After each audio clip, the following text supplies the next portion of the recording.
வானொலியில் நீங்கள் கேட்டு மகிழ்ந்த தென்கட்சி கோ. சுவாமிநாதன் அவர்களின் இன்று ஒரு தகவல் கதை தொகுப்பினை கேட்கலாம். இமயமலை அடிவாரத்தில் ஒரு மடம்.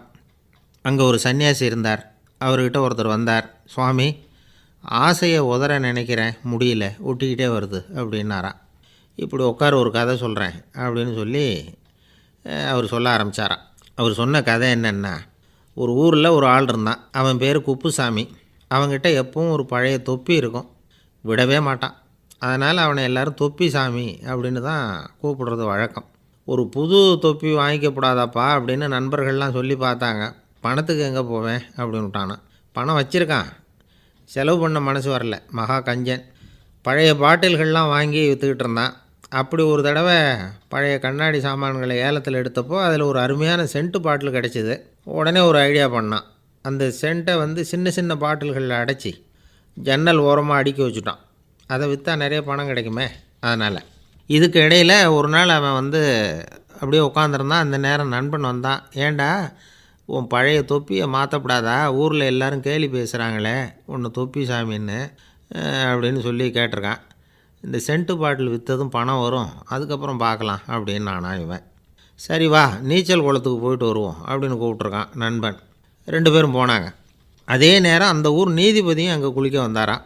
அவர்கிட்ட இருந்தது விலை வசந்த ஒரு புது தொப்பி. அதை அங்கே இருந்த ஸ்டாண்டில் மாட்டிவிட்டு குளிக்க போனார். இதுக்கிடையில் குப்புசாமி குளிச்சுட்டு வந்தான். அவனுடைய பழைய தொப்பியை காணலை. அந்த புது தொப்பியை பார்த்தா இது நண்பனுடைய வேலை தான் அப்படிங்கிறதாக புரிஞ்சுக்கிட்டு அதை எடுத்து மாட்டிகிட்டு வந்துட்டான். நீதிபதி குளிச்சுட்டு வந்து பார்க்குறாரு, தொப்பியை காணும். போலீஸில் புகார் கொடுத்தார். அவங்க தேடினாங்க. ஒரு மூலையில் பழைய தொப்பி கிடச்சிது. அடடா, இது நம்ம குப்புசாமியோட தொப்பி இல்லையா அப்படின்னு நானா ஒருத்தன். உடனே அவன் வீட்டுக்கு தேடிட்டு போயிருக்காங்க. அங்கே போய் பார்த்தா புது தொப்பி அங்கே இருக்குது. உடனே அவனுக்கு 1000 ரூபா அபராதம் போட்டாங்களாம். அவன் பணத்தை கட்டிவிட்டு ரொம்ப எரிச்சலோடு வீட்டுக்கு வந்தான். பழைய தொப்பி கண்ணில் பட்டுது. மறுபடியும், உன்னால் தானே எனக்கு 1000 ரூபா நஷ்டம் அப்படின்னு சொல்லி அதை எடுத்துக்கிட்டு அப்படி போயிருக்கான். அந்த ஊர் குளத்தில் வீசி எரிஞ்சிட்டு வந்துட்டான். அது மீன் பிடிக்கிற ஒருத்தன் கையில் சிக்கிச்சு. அவன் வர்ற வழியில் அதை எடுத்து வேகமாக வீசி எறிஞ்சான். அது நேராக குப்புசாமி வீட்டு ஜன்னல் வழியாக உள்ளே இந்த சென்ட்டு பாட்டில்கள் மேலே விழுந்து எல்லாம் உடஞ்சி நொறுங்கி போச்சு. குப்புசாமி பார்த்தான். தோட்டத்தில் ஆழமாக ஒரு குழியை வெட்டினான். அந்த தொப்பியை போட்டான், மூடிவிட்டான். இதை அடுத்த வீட்டுக்காரன் பார்த்தான். ஏதோ புதையல் தான் வச்சுருக்கான் போல இருக்குன்னு நினச்சான். போலீஸில் போய் புகார் கொடுத்துட்டான். மறுபடியும் போலீஸ் குழியை தோண்டினாங்க. பழைய தொப்பி மறுபடியும் வெளியில் வந்தது. எல்லோரும் சிரிக்கிறாங்க. அன்னைக்கு ராத்திரியே அந்த தொப்பியை எடுத்துக்கிட்டு நேராக புறப்பட்டான். ஒரு கல்லில் அதை சேர்த்து கட்டி குடிநீர் தொட்டி இருக்கும்ல, அதில் போட்டுட்டு வந்துட்டான். இனிமேல் என்ன பண்ணும் பார்ப்போன்னு. ஒரு நாள் திடீர்னு குழாயெல்லாம் அடைப்பட்டு போச்சு. மாநகராட்சி அலுவலர்கள் என்னன்னு பார்த்தா அந்த பழைய தொப்பி குழாயை அடைச்சிக்கிட்டு இருக்குது. இது குப்புசாமியோட தொப்பிங்கிறது தான் எல்லாருக்கும் தெரியுமே. உடனே குடிநீரை பாழாக்கணத்துக்காக குப்புசாமிக்கு கோர்ட்டு 2500 ரூபா அபராதம் போட்டுவிட்டுது. அதையும் கட்டிவிட்டு வெளில வந்தான். கடைசியாக முடிவு பண்ணான். ஒரு நெருப்பு குச்சியை கிழிச்சான். தொப்பியை கொளுத்தினான். எரிஞ்சுது. எடுத்து வெளில எரிஞ்சான். கொஞ்ச நேரத்தில் தீ அணைப்பு படம் வந்துட்டுது. ஆமாம், இவன் எடுத்து எரிஞ்சது வெளியில் விழுந்து வீட்டு கூரையே பற்றிக்கிட்டு எரிய ஆரம்பிச்சுட்டுது. அவனோட பணத்தாசையும் அதோடு சேர்ந்து எரிஞ்சு போச்சான். இப்படி ஒரு கதை. இந்த கதையை சொல்லி முடித்தார் அந்த இமயமலை அடிவாரத்தில் இருந்த சன்னியாசி. இப்போ அந்த குப்புசாமி எங்கே இருக்கிறான்னு கேட்டார் எதிரில் இருந்தவர். இதோ உன் எதிரிலே இருக்கிறான், நான் தான் அந்த குப்புசாமி அப்படின்னாரான் அந்த சன்னியாசி. அந்த குப்புசாமிகிட்ட இருந்தது மாதிரி ஒரு பழைய தொப்பி நம்ம ஒவ்வொருத்தர்கிட்டையும் உண்டு. அதை எப்படி தொலைக்கிறதுன்னு தெரியாமல் தடுமாறிக்கிட்டு இருக்கிறோம். அது என்ன தொப்பிங்கிறீங்களா? அதுதான் நம்மை சூழ்ந்திருக்கிற மாயை அப்படிங்கிறார் சுவாமி சின்மயானந்தர். மெய்ஞானம் கிடைக்கிறப்போ மாயை எரிஞ்சு போகும் அப்படிங்கிறது அவருடைய கருத்து. நம்மால் ஒருத்தர் வேகமாக ஓடி வந்தார். காலில் மாட்டியிருந்த பழைய செருப்பு 2ஐயும் ஆவேசமாக தூக்கி ஒரு கிணத்துல போட்டுட்டு வெறுங்காலோடு நடந்து வந்துக்கிட்டு இருக்கிறார். ஏன் அப்படி பண்ணீங்க அப்படின்னு கேட்டோம். அந்த செருப்புக்கு சொந்தக்காரன் பின்னாடி வந்துக்கிட்டு இருக்கிறான், அதனால் அப்படி பண்ணேன் அப்படிங்கிறார் இவர். எனக்கு இது மட்டும்தான் சார் தெரியும், இதை தவிர வேறு எதுவும் தெரியாது அப்படின்னு சொல்லிக்கிட்டே காலம் தள்ளுறவங்க ரொம்ப பேர். அவங்களெல்லாம் கஷ்டப்பட வேண்டியிருக்கும். ஒருத்தர் தன்னுடைய தொழிலில் ரொம்ப கெட்டிக்காரராக இருக்கலாம். அதுக்காக எப்பவும் அதே ஞாபகத்தில் இருந்துக்கிட்டு உலகியல் அறிவு இல்லாமல் இருந்துடக்கூடாது. அது ஆபத்து. இதுக்காக நம்ம தாத்தா பாட்டிலாம் ஒரு கதை சொல்லுவாங்களே, கேள்விப்பட்டிருக்கீங்களா? ஒரு சமயம் ஒரு 4 பேர் சேர்ந்து வெளியூருக்கு பிரயாணம் போனாங்களாம். அந்த 4 பேர் எப்படி தெரியுமா?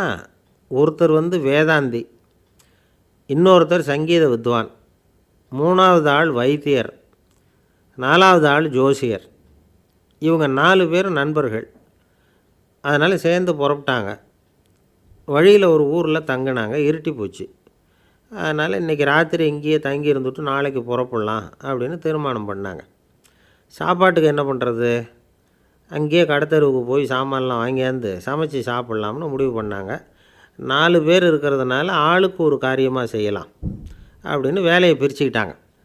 வைத்தியர் கரிகாய் வாங்க போனார், வேதாந்தி எண்ணெய் வாங்க போனார், ஜோசியர் பலசரக்கு வாங்க போனார், சங்கீத வித்வானுக்கு சமைக்கிற வேலை. எல்லாம் சரி. ஆனால் நடந்தது என்ன தெரியுமா? கடைத்தெருவுக்கு காய்கறி வாங்க போனார்ல வைத்தியர், அங்கே போய் மார்க்கெட்டில் பார்த்தார். ஒவ்வொரு கரிகாயாக எடுத்து பார்த்தார். இது பித்தம், உடம்புக்கு ஒத்துக்காது, இது வாயு, உடம்புக்கு ஒத்துக்காது அப்படின்னு ஒவ்வொன்றா தள்ளினார். கடைசியில் ஒன்றுமே தேரல. வெறுங்கையோடு திரும்பி வந்துக்கிட்டு இருக்கிறார். எண்ணெய் வாங்க போனார் வேதாந்தி, அவர் ஒரு தொன்னையில் எண்ணெயை வாங்கினார். பேசாமல் அதை எடுத்துகிட்டு வர வேண்டியது தானே, முடியல. அவருடைய வேதாந்த மூளை சிந்திக்க ஆரம்பிச்சுட்டுது. இந்த தொன்னைக்கு எண்ணெய் ஆதாரமா அல்லது எண்ணெய்க்கு தொன்னை ஆதாரமா அப்படிங்கிற ஆராய்ச்சியில் இறங்கினார். என்னாச்சு தெரியுமா? அப்படி கவுத்து பார்த்தார். வாங்கின எண்ணெய் பூராவையும் வழியில் கொட்டிவிட்டு வெறும் தொன்னையோடு வந்து சேர்ந்தார். பலசரக்கு வாங்க போனார் ஜோசியர், அவர் ஒரு வழியில் பார்த்தாரு. வழியில் வந்தவங்களெல்லாம் அங்கங்கே ஒரு மரத்தடியில் உட்கார வச்சு அவங்களுக்கெல்லாம் ஆர்வம் சொல்ல ஆரம்பிச்சிட்டார். அப்படி ஒவ்வொருத்தராக சொல்லி முடிச்சுட்டு கடத்தருக்கு போய் சேர்ந்தார். இவர் அங்கே போய் சேர்றதுக்குள்ளே ரொம்ப நேரம் ஆகிட்டுது. கடையெல்லாம் பூட்டிவிட்டு போயிட்டாங்க. என்ன செய்கிறது? அவரும் வெறுங்கையோடு திரும்பி வந்து சேர்ந்தார். சரி, இவங்க கதை தான் இப்படி ஆச்சு. அங்கே சமைக்கிறதுக்காக உட்காந்துருந்தார் சங்கீத வித்வான், அவர் கதை என்னாச்சு தெரியுமா? அங்கே அவர் அடுப்பை பற்ற வச்சு ஒலையை கொதிக்க வச்சார். அதாவது ஒரு பானையில் தண்ணியை ஊற்றி அடுப்பில் வச்சார். அது கொதிக்க ஆரம்பிச்சிது. தண்ணி கொதிக்கிற சத்தம் இருக்குதுல்ல, அது இவருக்கு தாளம் போடுறது மாதிரி இருந்தது. ஒரே குஷி, பாட ஆரம்பிச்சிட்டார். பாடிக்கிட்டே உற்சாகமாக கையில் இருந்த கரண்டியால் அந்த பானையில் தட்டினார், தாளம் போடுறதா நினச்சிக்கிட்டு. அவ்வளவுதான், பானை பட்டுன்னு உடஞ்சி போச்சு. தலையில் கையை வச்சுக்கிட்டு அவரும் உட்காந்துட்டார். எந்த தொழில் தெரிஞ்சாலும் சரி, அதை புத்திசாலித்தனமாக பயன்படுத்த தெரியலன்னா ஆபத்து தான். அதுக்காக தான் இந்த கதை. ஒரு பஸ்ஸு டிரைவர் ரொம்ப கெட்டிக்காரர். பஸ்ஸை ரொம்ப திறமையாக ஆபத்து இல்லாமல் ஓட்டினதுக்காக பரிசுலாம் வாங்கினவர். அவரே ஒரு படகு ஓட்டுறதுக்காக அழைச்சிட்டு போயிருக்கிறாங்க, மோட்டார் படகு. அதையும் ரொம்ப திறமையாக தான் ஓட்டிகிட்டு போயிருக்கிறாரு. நடுக்கடலில் போனதும் படகு நின்று போச்சு. மோட்டாரில் ஏதோ கோளாறு. என்ன செய்யலாம் அப்படின்னு அந்த டிரைவரை கேட்டிருக்கிறாங்க படகுல இருந்தவங்கெல்லாம். அப்போ அவர் சொன்னாராம், கவலைப்படாதீங்க, ஒன்றும் பிரச்சனை இல்லை, எல்லோரும் கொஞ்சம் கீழே இறங்கி பின்னாடி தள்ளுங்க, மோட்டார் ஸ்டார்ட் ஆகிடும் அப்படின்னாராம். ஒரு கடைக்கு போனேன், 5 ரூபா பணத்தை எடுத்து கொடுத்தேன். ஒரு தினசரி பத்திரிக்கையை கேட்டேன். அவர் உடனே அங்கே அடுக்கி வச்சுருந்த பத்திரிக்கையில் ஒன்று எடுத்து என் கையில் கொடுத்தார். வாங்கிக்கிட்டேன். மீதி பணத்தை எடுத்தார். அதையும் என் கையில் கொடுக்கணும்ல, கொடுக்கல.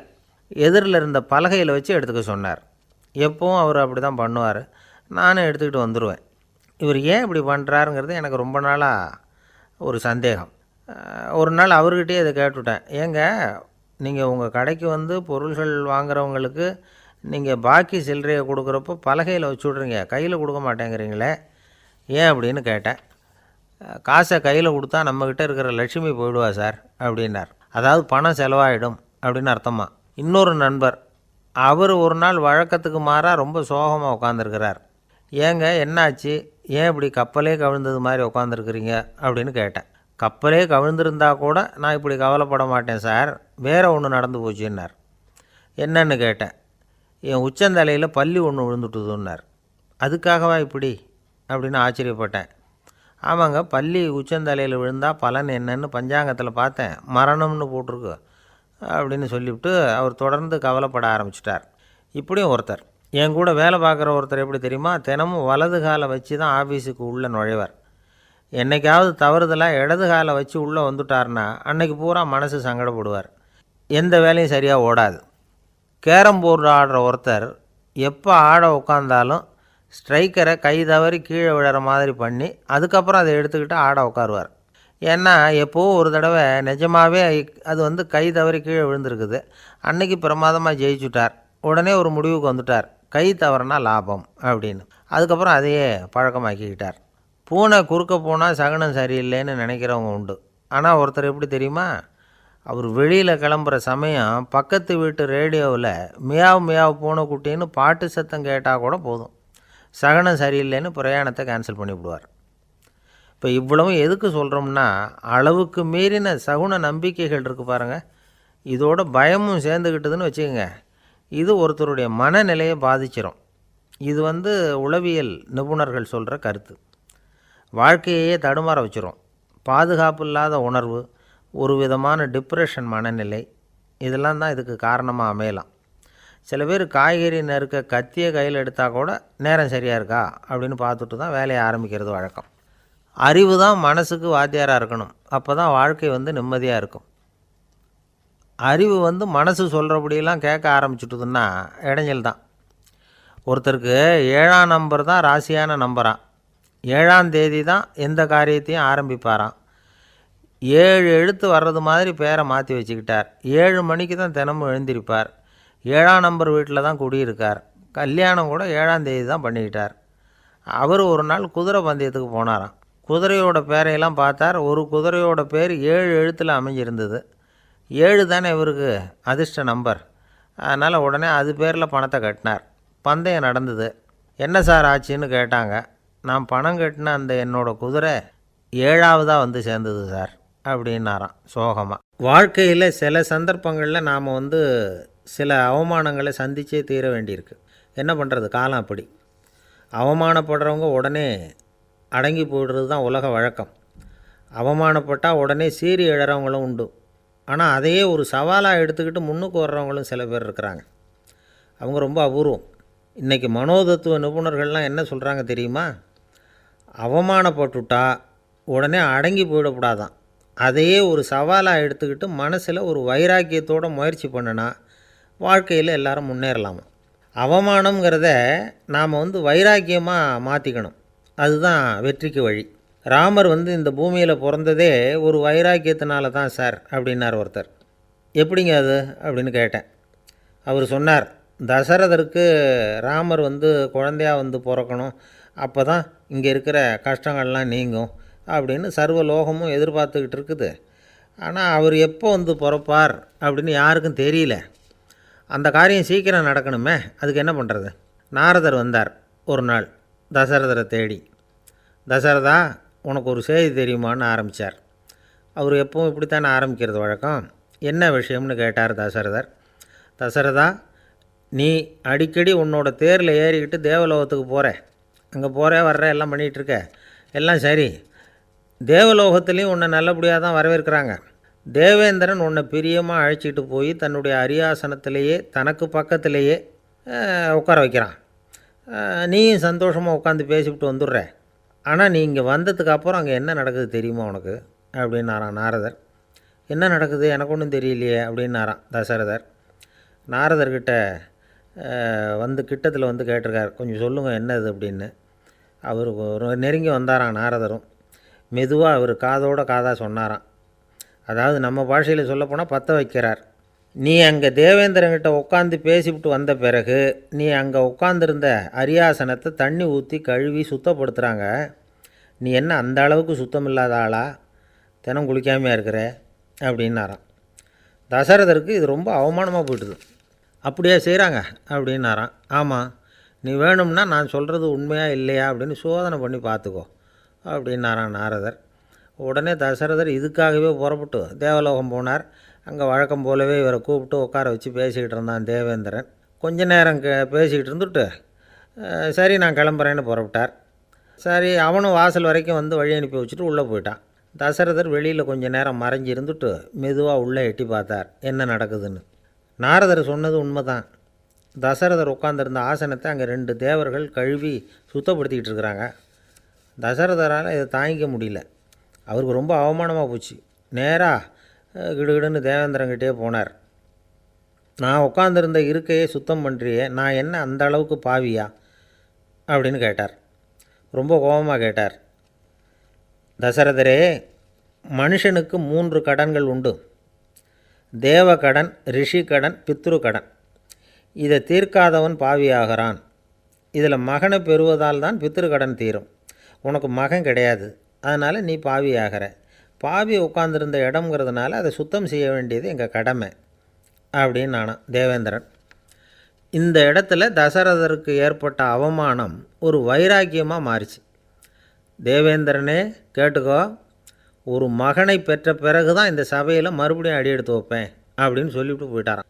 போய் புத்திர காமேஷ்டி யாகம் பண்ணார், புத்திரர்கள் பிறந்தார்கள். இந்த கதையில் உள்ள கருத்து என்னென்னா, தேவேந்திரன் தசரதரை அப்படி அவமானப்படுத்தலைன்னா அவருக்கு இப்படி ஒரு வைராக்கியம் பிறந்திருக்குமா? யோசித்து பார்க்கணும். நமக்கு ஏற்படுகிற சில அவமானங்களையும் வைராக்கியமாக மாற்றிக்குவோம். அப்படி மாற்றிக்கிட்டோம்னா வாழ்க்கையில் முன்னேறலாம். நம்ம ஆளுங்க சில பேர் அவமானத்தை வைராக்கியமாக மாற்றிக்கிறது எப்படி தெரியுமா? நம்மக்கிட்ட ஒரு பையன் சொன்னான், எங்கள் அப்பா என்னை எல்லாருக்கும் முன்னாடி வச்சு திட்டிவிட்டார், பொறுப்பு இல்லாமல் ஊர் சுற்றுறேன்னு சொல்லி அவமானப்படுத்தி விட்டார். இனிமேல் நீ என் முகத்திலேயே முழிக்காதரா போடான்னு வேறு சொல்லிவிட்டார். எனக்கு ரோஷம் வந்துட்டுது. அந்த அவமானத்தை வைராக்கியமாக மாற்றிக்கிட்டேன். அன்னையிலேருந்து அவர் முகத்திலேயே முழிக்கிறது இல்லை அப்படின்னா. அப்படியான்னு கேட்டோம். ஆமாங்க, அவர் வீட்டில் இல்லாத நேரமாக பார்த்து உள்ளே சமையல் கட்டுக்கு போய் சாப்பிட்டுட்டு நைஸாக வெளியில் வந்துடுவேன் அப்படிங்கிறான் அவன். ஒரு ஆள் இருந்தான், நிறைய பணம் சம்பாதிச்சான். ஆனால் செலவு பண்ண மனசு வரல, கருமி. அவன் என்ன பண்ணான், சேர்த்த பணம் பூராவையும் ஒரு மரத்தடியில் புதைச்சி வச்சுருந்தான். வாரத்துக்கு ஒரு தடவை அந்த மரத்தடிக்கு வருவான், புதைச்ச இடத்த ஆவலோடு பார்த்துக்கிட்டு இருப்பான், அதுக்கப்புறம் போயிடுவான். அவ்வளவுதான். ஒரு நாள் ஒரு திருடன் வந்தான், இவன் புதைச்சி வச்சுருந்ததெல்லாம் எடுத்துகிட்டு போட்டான். இது தெரிஞ்சு போச்சு. அந்த கருமி புலம்ப ஆரம்பிச்சிட்டான். இவன் புலம்பலை கேட்டதும் அக்கம் பக்கத்தில் இருந்தவங்கெல்லாம் ஓடி வந்தாங்க. என்ன விஷயம்னு விசாரித்தாங்க. இவன் சொன்னான். ஒரு பெரியவர் கேட்டார், ஏன்ப்பா வாரம் இந்த இடத்த பார்க்குறதாக சொன்னியே, எப்போவாவது இதில் இருக்கிற பணத்தை எடுத்து செலவு பண்ணியிருக்கியா அப்படின்னு கேட்டார். நான் அப்பப்போ அதை பார்க்குறது தான் வழக்கம், அதை தொட்டதே இல்லைன்னு அவன். சரி, அப்படின்னா இப்போவும் நீ அதே மாதிரி வாரம் ஒரு தடவை இந்த இடத்த பார்த்துட்டு போகலாமே அப்படின்னாராம் அந்த பெரியவர். அதுவும் சரிதானே, எவ்வளவு காலமானாலும் அவன் அந்த பணத்தை எடுத்து செலவு பண்ண போகிறதில்ல. அப்படி இருக்கிறப்ப உள்ளே பணம் இருந்தாலும் ஒன்று தான், இல்லாமல் போனாலும் ஒன்று தான். இதிலேருந்து என்ன புரியுதுன்னா, ஒருத்தர்கிட்ட இருக்கிற பணத்தை கொண்டு அவர் பணக்காரரா ஏழையா அப்படின்னு முடிவு செய்கிறது சரியில்லை. அந்த செல்வத்தை அனுபவிக்கிற திறன், பயன்படுத்துகிற திறன், அதை வச்சு தான் அவர் ஏழையா பணக்காரரா அப்படிங்கிறத நிர்ணயம் பண்ணணும். அதுதான் சரி. செலவு பண்ண தெரியாதவன் சேகரம் பண்ணிகிட்டே இருக்கிறதுனால என்ன பிரயோஜனம்? தலைமுடியே இல்லாதவன் தாராளமாக சீப்புகளை வாங்கி சேகரம் பண்ணுறது மாதிரி தானே இது. சில சமயம் செலவு பண்ண நாம் தயாராக இருந்தால் கூட அந்த செல்வம் நமக்கு பயன்படுறதில்ல. அரேபியாவில் ஒரு நகை வியாபாரி விலை உயர்ந்த முத்துக்களை எல்லாம் அவர் வச்சு வியாபாரம் பண்ணிகிட்டு இருந்தார். அவர் ஒரு சமயம் ஒரு பாலைவனம் வழியாக போயிட்டுருக்கிறார் ஒட்டகத்தில். அப்போது திடீர்னு கடுமையான புயல் வீச ஆரம்பிச்சுட்டுது. திசை தவறி இவர் எங்கேயோ வந்துட்டார்.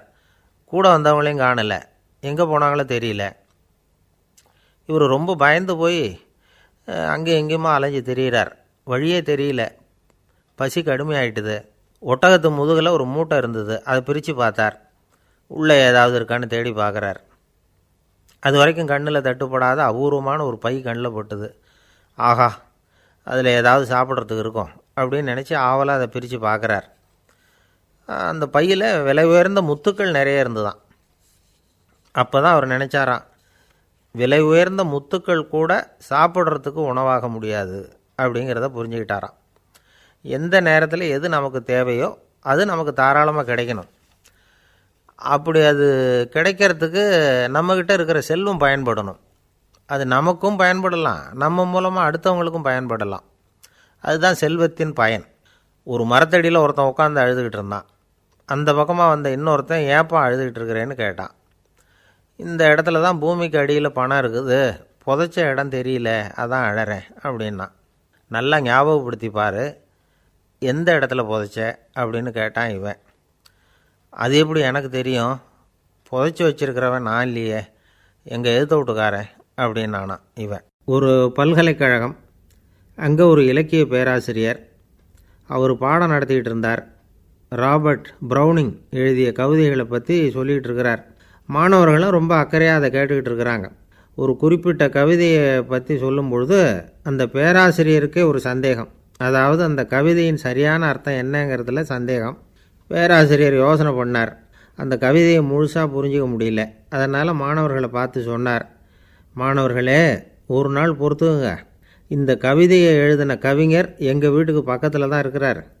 இன்றைக்கி சாயந்தரம் நான் அவரை நேரிலேயே போய் பார்க்குறேன், பார்த்து இதுக்கு என்னங்க அர்த்தம்னு கேட்டுட்டு வந்துவிடுறேன், அதுக்கப்புறம் உங்ககிட்ட சொல்கிறேன் அப்படின்னாராம். அன்றைக்கி சாயந்தரமே அந்த பேராசிரியர் கவிஞரை தேடிக்கிட்டு போயிட்டார். கவிஞர் அவங்க வீட்டில் அவர் பாட்டு உட்காந்துருந்தாராம். இவர் போய் அவர் முன்னாடி உட்காந்தார். அப்புறம் கேட்டார், ஐயா, அந்த கவிதையின் முழு பொருள் என்னன்னு தெரிஞ்சுட்டு போகிறதுக்காக வந்திருக்கிறேன் அப்படின்னாராம். எந்த கவிதை அப்படின்னாராம் அவர். இவர் அந்த கவிதையை சொல்லியிருக்கார். கவிஞர் கொஞ்சம் யோசனை பண்ணிவிட்டு அப்புறம் சொன்னாராம், பேராசிரியரே, நீங்கள் கொஞ்சம் தாமதமாக வந்துட்டீங்கன்னாராம். இவருக்கு ஒன்றும் புரியல. நீங்கள் என்ன சொல்கிறீங்க? நான் தாமதமாக வந்துட்டேன்னா? நீங்கள் தான் உயிரோடு இருக்கிறீங்களே, அப்படி இருக்கும்பொழுது நான் தாமதமாக வந்துவிட்டேன்னா அது எப்படி அப்படின்னு இவர் குழம்பியிருக்கிறார். இப்போ கவிஞர் சொன்னாராம், ஐயா, நான் உயிரோடு இருக்கிறேன்னா இல்லையாங்கிறது முக்கியம் இல்லை. நான் அந்த கவிதை வரிகளை எழுதினப்போ 2 பேருக்கு அதோட அர்த்தம் தெரிஞ்சிருந்தது. இப்போ ஒரே ஒருத்தருக்கு தான் அதோட அர்த்தம் தெரியும் அப்படின்னாராம். பேராசிரியர் யோசனை பண்ணியிருக்கார். அப்படின்னா அந்த ஒருத்தர் கவிஞர் ராபர்ட் ப்ரௌனிங்கை தவிர வேறு யாராக இருக்க முடியும்? இவர் தான் அப்படிங்கிறத அவர் மனசில் நினச்சிக்கிட்டார். அதனால் சொன்னார், ஐயா, நான் தாமதமாக வரல, அந்த கவிதையின் பொருள் என்ன அது சொல்லுங்கன்னார். பேராசிரியரே, நான் சொல்கிறது உங்களுக்கு புரியலைன்னு நினைக்கிறேன். நான் இந்த வரிகள் எழுதினப்போ 2 பேருக்கு அதோட அர்த்தம் தெரிஞ்சிருந்தது. அந்த 2 பேர் யாருன்னா, ஒருத்தர் ராபர்ட் ப்ரௌனிங், அதாவது நான், இன்னொருத்தர் கடவுள். இப்போ அது கடவுளுக்கு மட்டும்தான் தெரியும். நானே இதை பற்றி பல தடவை யோசனை பண்ணி பார்த்தேன். இது ரொம்ப அழகானது, ஆனாலும் ரொம்ப வழுக்கலானது. அதை பிடிச்சிட்டோம்னு நினச்சிக்கிட்டு இருக்கும் பொழுதே காற்று மாதிரி அது உங்ககிட்ட இருந்து ஓடி போயிடுது. எனக்கு ரொம்பவும் வருத்தமாக தான் இருக்குது. நிச்சயமாக நான் தான் இந்த வரிகளை எழுதியிருக்கிறேன். அதில் அர்த்தம் இருக்குங்கிறது எனக்கு தெரியும், அதை நான் உணர்கிறேன். ஆனால் நீங்கள் என்னை மன்னிக்கணும். எனக்கே கூட அதை என்னால் விளக்க முடியல. அப்படி இருக்கும் பொழுது உங்களுக்கு எப்படி அதை நான் விளக்க முடியும் அப்படின்னாராம் அந்த கவிஞர். அனுபவிக்கப்படக்கூடிய எல்லாமே விளக்கப்படக்கூடிய ஒன்றல்ல, விளக்கப்படும் எல்லாமே அனுபவிக்கப்படக்கூடிய ஒன்றல்ல அப்படிங்கிறது ஞானிகளுடைய கருத்து. அதுக்காக தான் அந்த சம்பவம். வாழ்க்கையில் நீங்கள் தொடர்ந்து ஆய்வு செய்து கொண்டே இருக்கக்கூடிய விளக்கங்களை ஒருபோதும் அடைய முடியாத பரிமாணங்கள் இருக்கிறதுனால தான் அது அலுப்பு தட்டாமல் இருக்குது. உங்களால் நிறைய அனுபவிக்க முடியும், இருந்தாலும் நீங்கள் அனுபவித்து அறிந்த விஷயங்கள் கூட வார்த்தைகளால் விளக்கப்பட முடிவதில்லை அப்படிங்கிறது பெரியோர் சிந்தனை. இதெல்லாம் ஒரு பக்கம் இருக்கட்டும். நமக்கு தெரிஞ்ச பேராசிரியர் ஒருத்தர் 1 மணி நேரம் ரொம்ப விவரமாக வகுப்பு எடுத்தார். கடைசியாக சொன்னார், மாணவர்களே, ரொம்பவும் எளிமையாக விளக்கமாக எல்லா விவரமும் சொல்லியிருக்கிறேன். அதனால் இதில் உங்களுக்கு சந்தேகம் வர்றதுக்கு வாய்ப்பே இல்லை. இருந்தாலும் கேட்க வேண்டிய கடமை கேட்குறேன். இது வரைக்கும் நடத்தினதில் யாருக்காவது ஏதாவது சந்தேகம் உண்டா அப்படின்னு கேட்டாராம். எனக்கு ஒரே ஒரு சந்தேகம்தான் சார் அப்படின்னு எழுந்திரிச்சு நிற்கிறான் ஒருத்தன். என்னன்னு கேட்டாராம். இது வரைக்கும் நீங்கள் என்ன பாடம் சார் நடத்துனீங்க அப்படின்னானா அவன். பந்திக்கு முந்தர ஆசாமிகள் நம்மளில் பல பேர் உண்டு. அப்படி முந்தறதுக்கு கூட முயற்சி பண்ணுறவங்க நிறைய பேர் இருக்கிறாங்க. இதில் என்ன ஒரு விஷயம்னா, பந்திக்கு முந்தறது கூட தப்பு இல்லை. ஆனால் அப்படி ஒரு விருந்தில் ஆளாக போய் உட்காந்து சாப்பிட்டா கூட வெளியில் வர்றப்ப என்ன பெரிய விருந்து வச்சுட்டான், சாம்பாரில் உப்பு இல்லை, ரசத்தில் காரம் இல்லை அப்படின்னு குறை சொல்லிகிட்டே வர்றது இருக்குது பாருங்கள். அது சரியில்லை, நாகரிகமும் இல்லை. கல்யாண பத்திரிகையில் என்ன போட்டிருக்குது, என் பொண்ணுக்கும் இன்னார் பையனுக்கும் கல்யாணம், எல்லாரும் குடும்பத்தோடு வந்திருந்து மணமக்களை ஆசீர்வதிக்கணும், இப்படி தானே போட்டிருக்கோம். குடும்பத்தோடு விருந்து சாப்பிட்டு சாப்பாடு எப்படி இருக்குன்னு அபிப்பிராயம் சொல்லிவிட்டு போங்க அப்படின்னா போட்டிருக்கு கல்யாண பத்திரிகையில். ஒருத்தர் வீட்டு விசேஷத்துக்கு போயிருக்கோம்னா எவ்வளவோ அசௌகரியங்கள் நமக்கு ஏற்படலாம். ஏராளமான கூட்டம் வந்திருக்கும். எல்லாரையும் அவங்க தனித்தனியாக கவனிச்சிக்கிட்டு இருக்க முடியாது. நாம் தான் அனுசரித்து நடந்துக்கணும். நாமளாக போய் வாழ்த்த வேண்டியவங்களை வாழ்த்தி விட்டு சேரணும். அதை விட்டுட்டு பத்திரிக்கை கொடுத்தானேன்னு போனேன், கவனிப்பே சரியில்லை அப்படின்னு புலம்பிக்கிட்டு இருக்கக்கூடாது. ஒரு விருந்துக்கு போனால் அங்கே எப்படி நடந்துக்கணும் அப்படிங்கிறத பற்றி கூட அனுபவசாலிகள் சில விவரங்கள்லாம் சொல்லியிருக்கிறாங்க. இந்த காலத்தில் கல்யாணம், பிறந்த நாள், அது இதுன்னு நிறைய விருந்துகள் நடக்குது. அதெல்லாம் எதுக்காக? மனித உறவுகளை வளர்த்துக்கிறதுக்காக தான், வேறு எதுக்கு? ஒரு விருந்துக்கு போனால் அமைதியாக பொறுமையாக போய் உட்காரணும். அடித்து பிடிச்சிக்கிட்டு இடத்த பிடிக்க போகிறேன் அப்படின்னு நிற்கக்கூடாது. முதல் பந்தி நடந்துக்கிட்டு இருந்தால் அது முடிஞ்சு இலை எடுத்து சுத்தம் பண்ணதுக்கு அப்புறம் போய் உட்கார்றது தான் நாகரீகம். இலை எடுக்கிறதுக்கு முன்னாடியே அங்கே போய் உட்காந்தா நல்லா இருக்காது. நீங்கள் சாப்பிட்டுட்டு உட்காந்துருக்கீங்களா, சாப்பிட்றதுக்கு உட்காந்துருக்கீங்களா, பார்க்குறவங்களுக்கு சந்தேகம் வந்துடும். அதே மாதிரி இலையில் எல்லா ஐட்டமும் பரிமாறினதுக்கு அப்புறம் சாப்பிட ஆரம்பிக்கணும். ஒவ்வொரு ஐட்டமாக வைக்க வைக்க நாம் பாட்டுக்கு எடுத்து உள்ளே தள்ளிகிட்டே இருந்தோம்னா எதை வச்சோம் எதை வைக்கலன்னு பரிமாறினவரே குழம்பி போயிடுவார். ஏன்னா எப்போ பார்த்தாலும் இலை காலியாகவே இருக்கும். சாப்பிட்றப்போ உங்கள் சாப்பாட்டையே நீங்கள் கவனிக்கணும். அடுத்தவங்க இலையில் என்ன இருக்குது, பக்கத்தில் இருக்கிறவர் எதை அதிகமாக சாப்பிட்றார், இதெல்லாம் நமக்கு என்னத்துக்கு? எல்லாரும் சாப்பிட்டு முடிக்கிற வரைக்கும் பொறுமையாக இருக்கிறது தான் நல்லது. நீங்கள் மட்டும் திடீர்னு பாதியில் எழுந்திரிச்சு பக்கத்தில் இருக்கிறவங்களுக்கு சங்கடமாக இருக்குமேங்கிறதெல்லாம் யோசிக்காமல் நீங்கள் பாட்டு எழுந்திரிச்சு போகக்கூடாது. பக்கத்தில் உள்ளவங்க உங்களை எழுந்திரிக்க சொன்னால் எழுந்திரிச்சு போகலாம். விருந்துகளில் சாப்பாட்டை வீணாக்கிறதே ஒரு நாகரிகமாக போட்டுது இந்த காலத்தில். சாப்பாட்டுக்கே கஷ்டப்பட்டுக்கிட்டு பல பேர் இந்த உலகத்தில் இருக்கிறப்போ சாப்பாட்டை வீணாக்கிறது எவ்வளோ பெரிய மோசங்கிறத நினச்சி பார்க்கணும். வேணுங்கிற அளவுக்கு கேட்டு வாங்கி சாப்பிட்றது தான் முறை. விருந்தில் இந்த பஃபே அப்படின்னு சொல்லி ஒரு முறை சொல்கிறாங்கல்ல, அதாவது உணவு வகைகளையெல்லாம் பொதுவாக ஒரு இடத்துல வச்சுடுறது, நமக்கு தேவையானதை நாமே எடுத்து ஒரு தட்டில் போட்டுக்கிட்டு சாப்பிட வேண்டியது. இதில் கூட சில பேர் தேவைக்கு அதிகமாக எடுத்து போட்டுக்கிட்டு வீணாக்குறாங்க. சில சமயம் கடைசியாக சாப்பிட போகிறவங்களுக்கு எல்லா ஐட்டமும் கிடைக்காம போகலாம். அதை போய் பெருசு பண்ணிகிட்டு இருக்கக்கூடாது. என்ன சார் இந்த அளவுக்கு கூடவா நாகரிகம் தெரியாமல் இருக்கிறோம், இதை போய் பெருசாக சொல்ல வந்துட்டீங்களே அப்படின்னு நினைக்கலாம். ஒருத்தர் 2 பேருக்கு இந்த விவரம் தேவைப்படலாம். அவங்க காதலையும் இது விழட்டுமேங்கிறதுக்காக தான் இது. ஒரு பெரிய கல்யாண விருந்து நடந்துக்கிட்டு இருந்தது. விருந்து மண்டபத்து வாசலில் ஒருத்தர் நின்றுக்கிட்டு வர்றவங்களையெல்லாம் ரொம்ப மரியாதையாக வணங்கி உள்ளே அனுப்பி வச்சுக்கிட்டு இருந்தார். எப்படி தெரியுமா? வர்றவங்க கையெல்லாம் பிடிச்சி முத்தம் கொடுத்து அதுக்கப்புறம் உள்ளே அனுப்பி வச்சுக்கிட்டு இருந்தாராம். கூட்டம்லாம் முடிஞ்சதுக்கப்புறம் அவர்கிட்ட போய் கேட்டிருக்கிறாங்க, சார் நானும் எவ்வளவோ விருந்துகளுக்கு போயிருக்கிறேன், இருந்தாலும் இவ்வளவு மரியாதையாக வர்றவங்க கைக்கெல்லாம் முத்தம் கொடுத்து வரவேற்கிறத இங்கே தான் பார்க்குறேன் அப்படின்னு சொன்னாங்க. அதுக்கு அவர் சொன்னார், அட போங்க சார், நான் முத்தம் கொடுக்கல, முந்தின பந்திக்கு சாப்பிட்டவங்களே அடுத்த பந்திக்கும் வர்றாங்களான்னு மோந்து பார்த்து அனுப்பி வச்சுக்கிட்டு இருந்தேன் அப்படின்னார். ஒரு ஆஃபீஸில் வேலை பார்க்குற ஒருத்தர் ஏதோ தப்பு பண்ணிவிட்டார். உடனே மேல் அதிகாரி அவரை கூப்பிட்டு அனுப்புனார். நீ செஞ்சது தப்புன்னார் கோபமாக. இது ஒரு ரகம். சில அதிகாரிகள் இப்படி நீங்கள் செஞ்சது தப்புன்னு சொல்கிறதில்ல, நீங்கள் செஞ்சது சரி அப்படின்னு சொல்கிறதில்ல. எப்படி சொல்லுவாங்கன்னா, நீங்கள் செஞ்சது சரியில்லைன்னு நான் நினைக்கிறேன் அப்படின்னு சொல்லுவாங்களாம். அதாவது சில பேர் நீங்கள் செஞ்சது தப்புங்கிறாங்க, அதையே மாற்றி சொல்கிறார் இவர், நீங்கள் செஞ்சது சரியில்லைன்னு நினைக்கிறேன். இது ரெண்டும் அர்த்தம் ஒன்று தான், இருந்தாலும் வார்த்தைகள் வித்தியாசம். நிர்வாக திறமை இல்லாத ஒரு அதிகாரி யூ ஆர் ராங் அப்படின்னு சொல்லுவாராம். நிர்வாக திறமை உள்ள அதிகாரியாக இருந்தால் அதையே கொஞ்சம் மாற்றி I think you are not correct அப்படிம்பாரான். இதுதான் வித்தியாசம். இருந்தாலும் வார்த்தைகளை உபயோகப்படுத்துகிற விதத்தை வச்சு தான் வேலை நல்லா நடக்கிறதும் நடக்காததும் இருக்குது. விவரம் தெரிஞ்சவங்க என்ன சொல்கிறாங்க தெரியுமா? Be a leader not a boss அப்படிங்கிறாங்க. ஒரு லீடராக பாஸாக இருக்காதே அப்படிங்கிறாங்க. சரி, அப்படின்னா லீடருக்கும் பாஸுக்கும் வித்தியாசம் உண்டா அப்படின்னு கேட்டால் இருக்குன்னு சொல்கிறாங்க. லீடருங்கிறவர் வேறு, பாஸுங்கிறவர் வேறு. ஒரு லீடர் எப்படி நடந்துக்குவார், ஒரு பாஸ் எப்படி நடந்துக்குவார், இதை முதல்ல நாம் தெரிஞ்சுக்கணும். அவங்க எப்படி நடந்துக்குவாங்க அப்படிங்கிறதுக்கு சில விவரங்கள் இருக்குது. அதை கேட்டோம்னா நாம் புரிஞ்சுக்கலாம் அதை. அதாவது பாஸுங்கிறவர் விரட்டிக்கிட்டே இருப்பார், லீடருங்கிறவர் ஊக்கப்படுத்திக்கிட்டே இருப்பார். நாளைக்கு சாயந்தரத்துக்குள்ளே அந்த வேலையை செஞ்சு முடிக்கலைன்னா தொலைச்சி விடுவோம் தொலைச்சி அப்படிம்பார் அவர். இவர் எப்படி சொல்லுவார்னா, இது வரைக்கும் நீங்கள் செஞ்சுருக்கிற வேலை ரொம்ப அற்புதம் அப்படிம்பார். பாஸுங்கிறவர் அதிகாரத்தை நம்பி செயல்படுறவர், லீடருங்கிறவர் நல்லெண்ணத்தை நம்பி செயல்படுறவர். நம்மக்கிட்ட அதிகாரம் இருக்குது, பவர் இருக்குது, அதனால் காரியத்தை சாதிச்சுடலாம் அப்படின்னு நினைக்கிறவர் அவர். மற்றவங்கக்கிட்ட ஒரு நல்ல அபிப்பிராயத்தை சம்பாதிச்சுக்கிட்டு அது மூலமாக காரியங்களை சாதிக்கிறவர் இவர். பாஸுங்கிறவர் பயத்தை உண்டு பண்ணுவார், லீடருங்கிறவர் அன்பை பரவ செய்வார். அதை செய்யலைன்னா ஆடிட்டில் தகராறாயிடும், இது செய்யலைன்னா இன்க்ரிமெண்ட்டு கட் ஆகிடும், இப்படி ஏதாவது சொல்லி பயமுறுத்திக்கிட்டே இருப்பார் அவர்.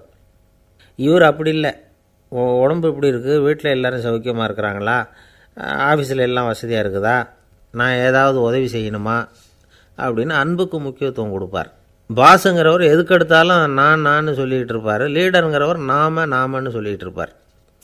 பாஸுங்கிறவர் தப்புக்கு காரணம் யாருன்னு பார்ப்பார், லீடருங்கிறவர் தப்பு என்னன்னு பார்ப்பார். இதுதான் 2 பேருக்கு வித்தியாசம். The boss shows who is wrong, the leader shows what is wrong அப்படின்னு சொல்லுவாங்க. இந்த காரியம் எப்படி செய்யப்பட்டிருக்கு அப்படின்னு தெரிஞ்சுக்கிறவர் பாஸ், இந்த காரியத்தை எப்படி செய்யணும்னு செஞ்சு காட்டுறவர் லீடர்.